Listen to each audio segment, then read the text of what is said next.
Darin Zehr here. Good afternoon, good evening, good morning, depending on when you're watching this. But it's March 26th, and I want to share a little bit that a colleague had shared with me.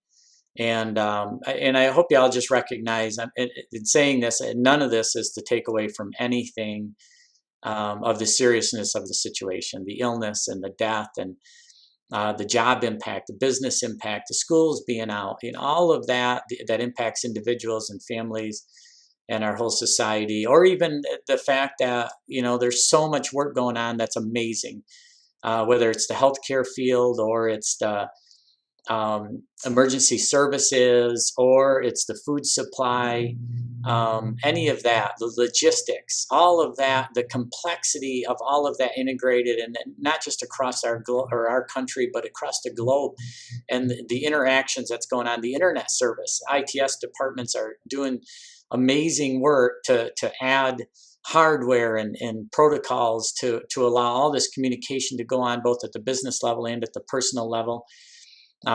It's really, there's a tremendous amount of work going on. But I had a colleague who English is their second language. And one thing I noticed with a number of my colleagues that have that situation, they use English words that don't always, it's not necessarily how I used them growing up. And so the first indication of this, I think a number of years ago, was when we were out to eat and one of them took a bite to eat, and the dish was really good. And they said, "Oh, this is beautiful." And my first instinct was like, that's not necessarily how I grew up using beautiful, but I kind of get it. Well, recently a colleague referenced this time as a special time. And again, my first instinct was to correct them and say, it's not really how we use special. But in reflecting on it a little more, I thought, we have a unique opportunity as Christians, a gift almost as Christians, that God has given us, that we can see the special in tough moments.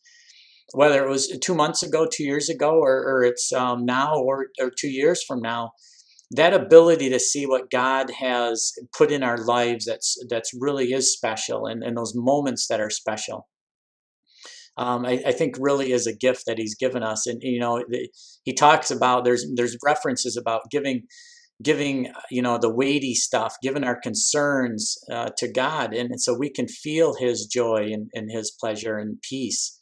Really. So I wanted to read out of Luke here, and this is Luke 14, 16 to 23, and it says, Jesus replied, "A certain man was preparing a great banquet and invited many guests.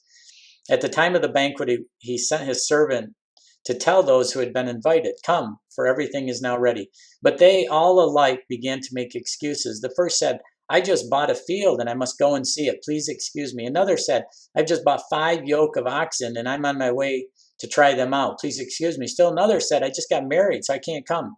The servant came back and reported this to his master. Then the owner of the house became angry and ordered his servant, 'Go out quickly into the streets and alleys of the town and bring in the poor, the crippled, the blind, and the lame.' 'Sir,' the servant said, 'what you ordered has been done, but there's still room.'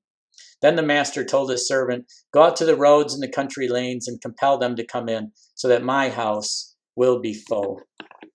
And as Christians, if we've accepted that invite to the banquet, we can, well, and even saying banquet, that sounds enticing at this time of social distancing, the ability to sit around with, 10 friends and just be yourself, relax and share life and smell the food and enjoy the drink and, see the beautiful, see the special in that time and that moment.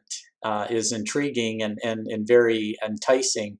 And so to be able to do that, that's not only a promise for the future of being in the invite to God's banquet, but there's a promise for now that we can turn over the weightiness, turn over our concerns, and really see the special in the moment, enjoy that. And so I'd encourage all of us as Christians to do that.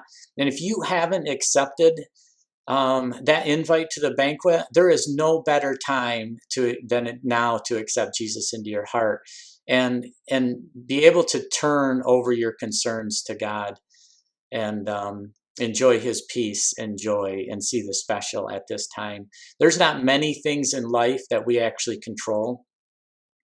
One of the things is, though, is where we focus and where we engage.